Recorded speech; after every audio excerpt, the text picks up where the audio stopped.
জাতিকে নিয়ে আয়োজন, সেই এম সাইফুর রহমান, যিনি আমাদের অভিভাবক তুল্য ছিলেন, যার হাতের স্পর্শে আমরা পেয়েছি আমাদের ছাত্র জীবন থেকে, যিনি এই দেশের, এই জাতির একটি গর্বিত সন্তান, এদেশের অন্যতম যারা শ্রেষ্ঠ সন্তান, বিশ্বখ্যাত অর্থনীতিবিদ এম সাইফুর রহমানের স্মৃতিকে তর্পণ করে এই প্রীতি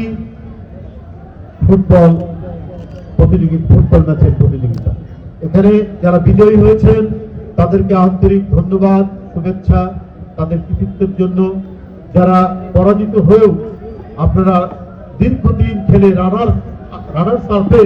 যে মর্যাদা পেয়েছেন, এটাও অত্যন্ত গৌরবজনক এবং কৃতিত্ব।